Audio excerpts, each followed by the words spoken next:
سورہ ہر صورت میں کوئی نہ کوئی دعا ہوتی ہے، لیکن آل عمران میں ایک دعا ہے جو کہ مجھے بہت اچھی لگتی ہے، اور وہ ہے ربنا لا تزغ قلوبنا بعد اذ ہدیتنا وہب لنا من لدنک رحمہ انک انت الوہاب۔ آیا نمبر بھی بتا، یہ آیا نمبر 8 ہے، سورہ نمبر 3 آیا نمبر 8 ہے۔ اچھا، اس میں بہت ساری چیزیں ہیں جس پہ ہمیں غور کرنا چاہیے۔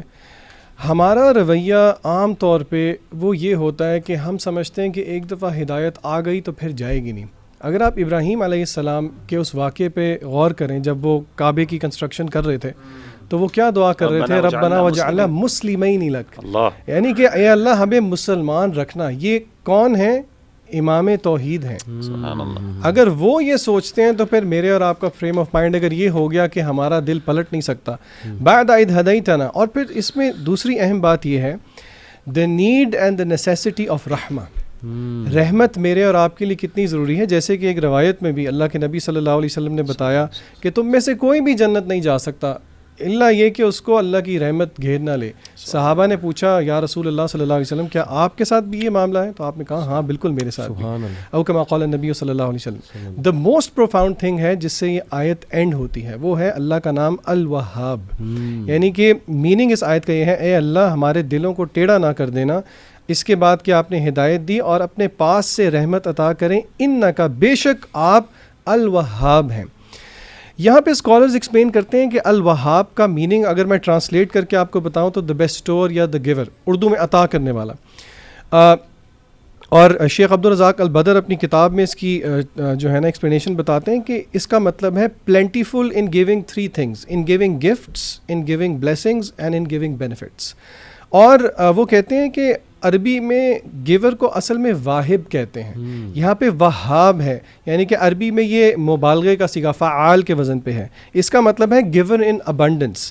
اور انہوں نے سوال کیا کہ اللہ نے آخر یہ انٹینسو فارم کیوں یہاں پہ استعمال کی؟ تو اس کا جواب انہوں نے یہ دیا کیونکہ اللہ عطا کرتا ہے ابنڈنٹلی اور کانسٹنٹلی، نمبر 1۔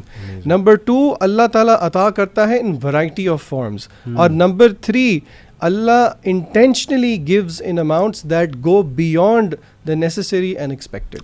تو یعنی کہ یہ بھی پتہ چلا کہ جو آپ نے جیسے کہا نا کہ رحمت، اللہ نے کہا کہ ہدایت کی رحمت، اللہ نے یہاں پہ گفٹ کا، ہیبا گفٹ کو کہتے ہیں۔ جی جی بالکل۔ تو اللہ کا سب سے بڑا گفٹ کسی کے اوپر یہ ہو سکتا ہے احسان ہے کہ ہدایت دے گی۔ بالکل۔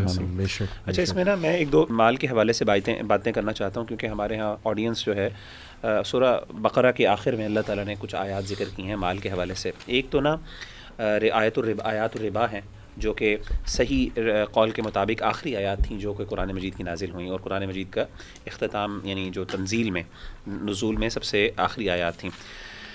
سبحان اللہ، اس کے اندر نا اللہ نے ایک یعنی ربا کے معاملے کو ڈیل کرنے کے لیے اللہ نے ایک بڑا ڈفرینٹ انداز اپنایا۔ دیکھیں، ہمارے ہاں عام طور پہ جب بھی ربا کی بات ہوتی ہے تو لوگ یہ آرگومنٹس دیتے ہیں کہ جو پروفٹ میکنگ ہے اٹ سیلف، وہ بھی تو ایک ربا کی فارم ہے۔ میں نے کئی دفعہ میرے خود اپنے، کیونکہ میں خود اکاؤنٹنسی کا اسٹوڈنٹ ہوں، تو میں نے خود ایکچولی اپنے ایک ٹیچر کو کہتے ہوئے سنا کہ یار یہ تو وہی ہے کہ آپ پروفٹ لیتے ہیں، تو پروفٹ میں کیا کیا آپ نے؟ کوئی چیز انویسٹمنٹ کی، پیسے انویسٹمنٹ کی، اس انویسٹمنٹ پہ آپ کو کیا ملا؟ پیسہ ملا۔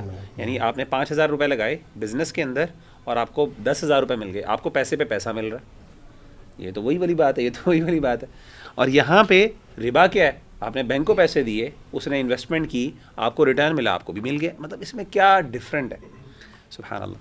یہودیوں نے بھی یہی اعتراض کیا تھا، انہوں نے کہا ذَلِكَ بِأَنَّهُمْ قَالُوا إِنَّمَا الْبَيْعُ مِثْلُ الرِّبَا، انہوں نے کہا کہ یہ بھی تو ربا کی طرح ہے، یعنی یہ جو ہے پروفٹ۔ اللہ نے یہاں پہ ان کے آرگیومنٹ کا جواب نہیں دیا، یہ بڑی امپورٹنٹ بات ہے۔ اللہ نے کہا کہ یہ بات ریگارڈلیس کہ وہ لگتا ہے نہیں لگتا، أَحَلَّ اللَّهُ الْبَيْعَ وَحَرَّمَ الرِّبَا، کہ اللہ نے بیع کو حلال کیا اور حرام کیا، دیٹس اٹ۔ یہ بحث ہی کوئی نہیں ہے کہ اس کا لگتا ہے نہیں لگتا، اس کے بینیفٹس، اللہ نے حلال اور حرام کر دی، بات ختم ہو گئی۔ بالکل صحیح۔ دوسری بات، اس میں دوسری چیز اللہ نے کہا کہ جو بہت سی اور بھی چیزیں ہیں، ایک اور چیز جو فمن جاءہ، اسی آیت میں فمن جاءہ موعظۃ من ربہ فانتہی فلہ ما سلف، جو پچھلا چلا گیا وہ چلا گیا۔ احمد بھائی سے میری ایک دفعہ بات ہو رہی تھی، مجھے یاد ہے، تو ہم کسی نا یہ قوانین، یہ لاز اور پروسیجرز کے حوالے سے بات کر رہے تھے، تو احمد بھائی نے مجھے بتایا کہ ہمیشہ بھی قانون کے اندر جو ہے نا وہ ریٹروسپیکٹیو جو ہے نا لاز کی امپلیمنٹیشن کو پسند نہیں کیا جاتا، یعنی کوئی بھی لا آپ نے لگایا اور آپ نے کہا اس کا افیکٹ ریٹروسپیکٹیو یعنی پیچھے ہوگا، سارے معاملات تو پسند نہیں کیا جاتا بلکہ پراسپیکٹیولی پسند کیا جاتا ہے، اپلائی ہوتا ہے۔ تو قرآن مجید کا بھی اسلوب یہ تھا. میں آیت پڑھ رہا تھا تو مجھے آپ کی والی بات یاد آئی کہ فَانْتَهَا فَلَهُ مَا سَلَفَ. اللہ کا قرآن مجید میں جب بھی معاملات ہوئے، ایون شادی کے معاملات میں بھی جو بھی غلطیاں ہوئیں، جیسے کہ بچوں کے حوالے سے سورہ احزاب میں بھی اللہ نے ذکر کیا، اللہ نے کہا جو پچھلا ہو گیا اس کو چھوڑ دو، آگے چلو. جیسے عربوں کے ہاں نا یہ بھی ایک روایت تھی نا کہ وہ اپنے باپ کی جو سیکنڈ وائف تھرڈ وائف ان کو انہرٹ کر لیتے تھے، تو ان کے بارے میں اللہ نے کہا کہ جو پہلے ہو گیا اس کو نظر انداز کرو قرآن مجید میں.